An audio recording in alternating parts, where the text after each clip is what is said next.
एक ट्रेड लेने से पहले आपको क्या क्या चीजें देखनी होती हैं? अब ये क्वेश्चन मुझसे बार बार पूछा जा रहा है और आज की इस पर्टिकुलर वीडियो में मैं इसी का आंसर करूंगा।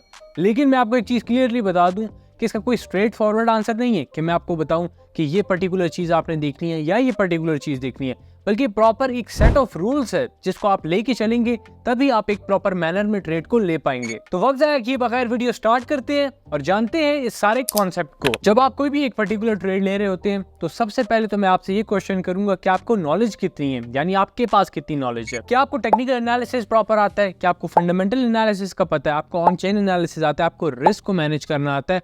और क्या आपकी साइकोलॉजी स्ट्रांग है? अगर तो आपका आंसर है यस, आपको इन सब चीजों का पता है, तब आप आगे नेक्स्ट मूव ऑन कर सकते हैं। अगर नहीं तो आप अपने पास लिस्ट बनाना शुरू कर सकते हैं ताकि आप इन प्रॉपर चीजों को पहले लर्न करें, उसके बाद मार्केट में अप्लाई करें। क्योंकि हरगिज इस तरह नहीं है कि आपको एक पर्टिकुलर इंडिकेटर या कोई एक लाइन ड्रॉ करना सीख जाए और आप समझने लग जाएंगे कि आप अब एक ट्रेडिंग मास्टर बन जाएंगे और बस अब आप मार्केट्स को कंकर करते चले जाएंगे। बल्कि होगा ये कि आपको प्रॉपर एक एक चीज का पता होना चाहिए, मार्केट की एक एक चीज की अंडरस्टैंडिंग होनी चाहिए, तभी आप प्रॉपर मैनर में ऑपरेट कर पाएंगे। तो अब अगर आपको इन चीजों का नहीं पता तो सबसे पहले आपको इन सब चीजों का नॉलेज गेन करना है और उसके बाद जो है अभी हम नेक्स्ट चीज पे मूव ऑन करते हैं। अब जो सेकंड इंपॉर्टेंट चीज है वो ये कि आप टेक्निकल एनालिसिस में कौन सी चीजें अप्लाई कर रहे हैं। अब टेक्निकल एनालिसिस में हमारे पास बहुत से कॉन्सेप्ट्स हैं।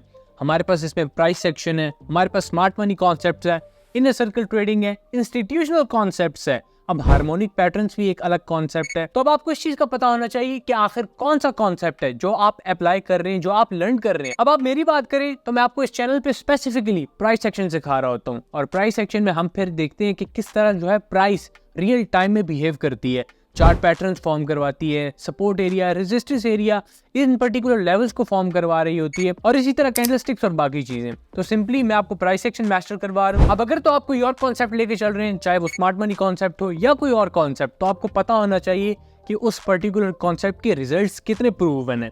मैं मिसाल देता हूँ आपको कि अगर क्रिप्टो में आप एक स्मार्ट मनी कॉन्सेप्ट अप्लाई कर रहे हैं और आप ये एक्सपेक्ट करें कि फॉरेक्स में एक ट्रेडर उन्हीं कॉन्सेप्ट्स को अप्लाई करके बहुत अच्छी इनकम जनरेट कर रहा है और आप सिमिलर मेथड से यहाँ पे भी इनकम जनरेट करेंगे, तो आप बिल्कुल गलत हैं। क्योंकि क्रिप्टो मार्केट हमारे पास मुख्तलिफ है, यानी ये एक इमर्जिंग मार्केट है और यहाँ पे आपको फिर दूसरे कॉन्सेप्ट्स को भी साथ में ऐड करना पड़ता है। यानी आपको अगर स्मार्ट मनी कॉन्सेप्ट आता है तो आपको कुछ और कॉन्फ्रेंसेज है, कुछ और रीजंस है, कुछ और नॉलेज है जो उसके साथ कंबाइन करनी पड़ेगी। अब आपको अच्छे से समझ आ गई है कि आपको कौन सा कॉन्सेप्ट लेके चलना है। और अगर मैं आपको रिकमेंड करूं तो आप इस चैनल से सिर्फ प्राइस एक्शन सीखें और वो मोर देन इनफ होगा आपके लिए। आपको बाकी चीजें जाके बैक टेस्ट करने की जरूरत नहीं होगी, उनमें जाके लॉस करने की जरूरत नहीं होगी। यहाँ पे मैं आपको सारा कुछ सिर्फ बैक टेस्टेड ही प्रोवाइड कर रहा हूँ। अब जब आपके सारे कॉन्सेप्ट्स क्लियर हो गए हैं, अब हम आएंगे चार्ट्स पे और वहां पे प्रॉपर टेक्निकल एनालिसिस अप्लाई करेंगे। अब टेक्निकल एनालिसिस में आप पूछें कि टेक्निकल एनालिसिस किस तरह अप्लाई किया जाएगा, तो सबसे पहले आपने बिटकॉइन का एनालिसिस करना है, क्योंकि बिटकॉइन के साथ ही कोरिलेशन है सारे ऑल्ट्स का। यानी आप समझिए कि 99% ऑफ द टाइम्स जितने भी ऑल्ट्स हैं वो बिटकॉइन को फॉलो करेंगे। कभी हमारे पास कोई स्पेसिफिक टाइम पीरियड्स होते हैं जिसमें एक खास ऑल्ट कॉइन बिटकॉइन को फॉलो नहीं कर रहा होता।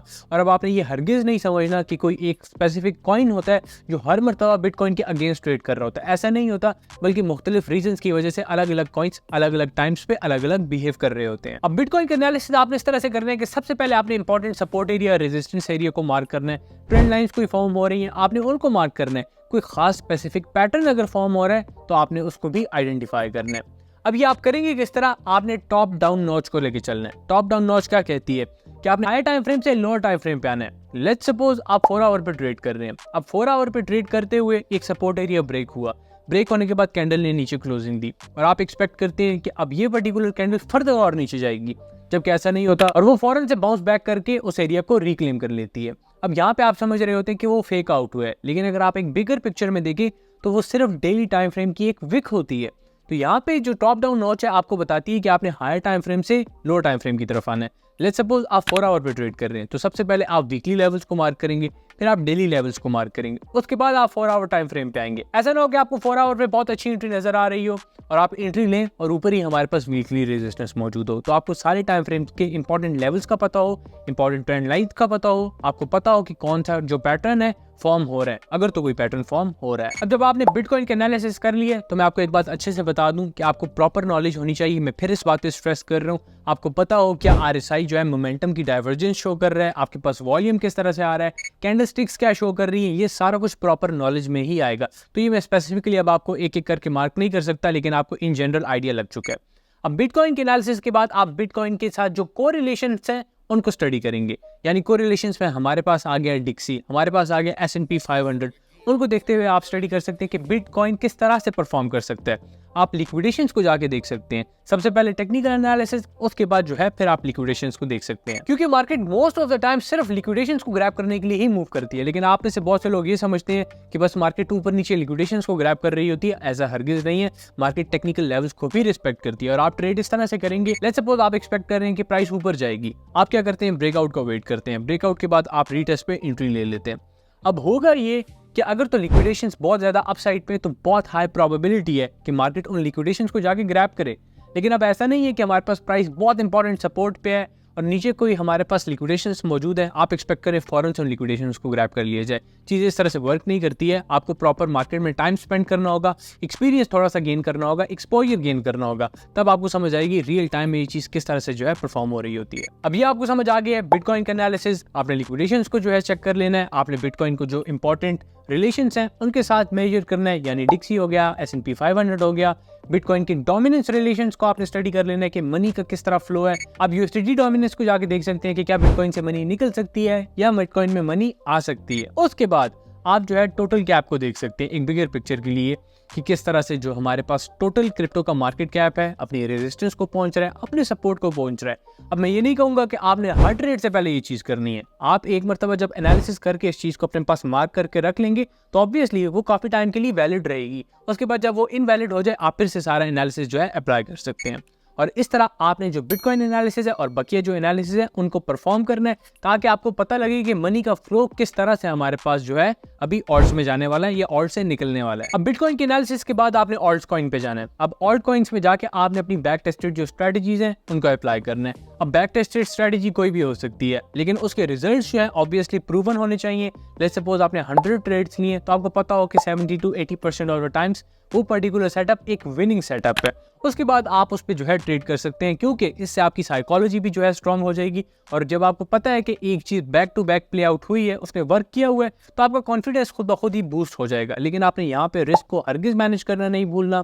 फर्दर मैंने जो साइकोलॉजी की बात की है तो वो भी आपके साथ साथ डेवलप होगी। और जिस तरह मैंने वीडियो के स्टार्ट में बताया था, मैं फिर स्ट्रेस कर दूं, तीसरी मरतबा ये मैं स्ट्रेस कर रहा हूँ कि आपको प्रॉपर सब चीज़ों का पहले नॉलेज होना ज़रूरी है। उसके बाद ये क्वेश्चन आपका वैलिड बनता है कि ट्रेड लेने से पहले क्या क्या जो है हमें देखना चाहिए। अब जिस तरह आपको समझ आ चुकी है कि बिटकॉइन के एनालिसिस के बाद आपने ऑल्ट कॉइन का एनालिसिस करना है। लेट्स सपोज आपको एक बाय सेटअप नजर आ रहा है ऑल्ट कॉइन में, लेकिन वहीं पे बिटकॉइन अपनी इंपॉर्टेंट रेजिस्टेंस पे है, रिजेक्शन के बहुत ज्यादा हाई चांसेस हैं मल्टीपल रीजंस की वजह से। और वहां पे अब आप इस पर्टिकुलर ऑल्ट को बाय करके ये एक्सपेक्ट करें कि आपके टारगेट्स को मीट होना चाहिए, तो आप बिल्कुल गलत डिसीजन ले रहे होंगे। क्योंकि जब बिटकॉइन ही अपनी रेजिस्टेंस पे रिजेक्ट होने के हायर चांसेस हैं, तो यहाँ पे भी बहुत हाई प्रोबेबिलिटी है कि जैसे ही वहां से रिजेक्शन मिलेगी, यहाँ पे भी हमें ऑल्ट कॉइन में रिजेक्शन देखने को मिलेगी। यानी यहाँ पे ये अपना सपोर्ट इजीली ब्रेक कर देगा, क्योंकि ऑल्ट्स का सपोर्ट रेजिस्टेंस इतना मैटर नहीं करता जब हमारे पास बिटकॉइन में कोई वॉलेटाइल मूव्स आ रहे हो। तो सबसे पहले बिटकॉइन का एनालिसिस, बिटकॉइन अगर आपको इंडिकेशन दे रहा है कि वो अप जाएगा और वहां पे किसी पर्टिकुलर ऑल्ट की अप की एंट्री बन रही है, फिर आप वहां पे जो है बाय कर सकते हैं अपसाइड के लिए। इससे हट के आपको और भी पर्टिकुलर रिलेशंस का पता हो, यानी आपको पता हो किस तरह एक इकोसिस्टम दूसरे प्रोजेक्ट्स को मूव करवाता है। यानी अब बिटकॉइन पंप होता है तो उसके साथ सैट्स जो है पंप हो जाता है, ऑर्डी पंप हो जाता है, STX स्टैक्स पंप हो जाता है, RIF पंप हो जाता है। ये बिटकॉइन के साथ बहुत क्लोजली रिलेटेड है, तो इन पे हमें बिटकॉइन का इन्फ्लुएंस भी ज्यादा देखने को मिलता है। इसी तरह हमारे पास इथेरियम के प्रोजेक्ट्स हैं, यानी जब इथेरियम पंप होता है तो इथेरियम के साथ फिर उसके layer 2 specifically Matic, optimism, Arbitrum उसको फॉलो करते हैं। हमारे पास और भी जो है लेयर 2 हैं, जिस तरह इम्यूटेबल वगैरह, लेकिन मैं सिर्फ स्पेसिफिकली आपको यहाँ पे लेयर 2 बता रहा था।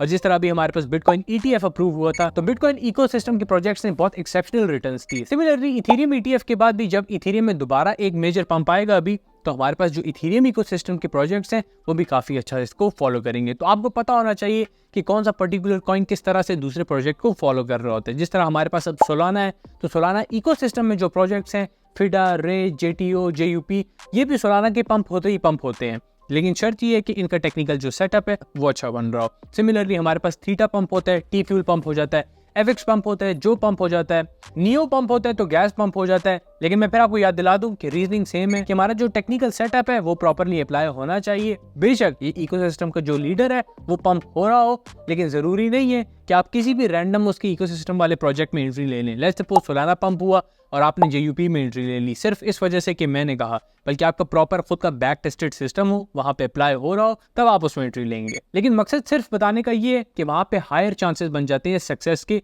क्योंकि इकोसिस्टम का जो लीडर है वो अच्छा परफॉर्म कर रहा होता है। तो आज की वीडियो में बस इतना ही। अब मुझे उम्मीद है कि आपको अच्छे से समझ आ गई होगी कि एक पर्टिकुलर ट्रेड लेने से पहले आपको क्या क्या देखना होता है, और आपके जितने भी डाउट्स हैं वो सारे क्लियर हो गए होंगे, क्योंकि मैंने बहुत ही ज्यादा इन डेप्थ इस चीज को कवर किया। फर्दर ये कि अगर तो आप ये सारा कुछ मेरे साथ 1-to-1 सेशन में पर्सनल मेंटरशिप में सीखना चाहते हैं, जहां हम technical, fundamental, on chain, risk management and psychology सब कुछ रियल मार्केट में अप्लाई करते हैं, तो आप डिस्क्रिप्शन में दिए गए व्हाट्सएप नंबर पे जो है कांटेक्ट कर सकते हैं। तो वीडियो को एंड करते हैं और मिलते हैं फिर आपसे एक नेक्स्ट वीडियो में। तब तक के लिए अगर आपने वीडियो को लाइक नहीं किया तो आप वीडियो को लाइक कर सकते हैं, चैनल को सब्सक्राइब कर सकते हैं। मिलते हैं नेक्स्ट वीडियो में, तब तक के लिए अल्लाह हाफिज।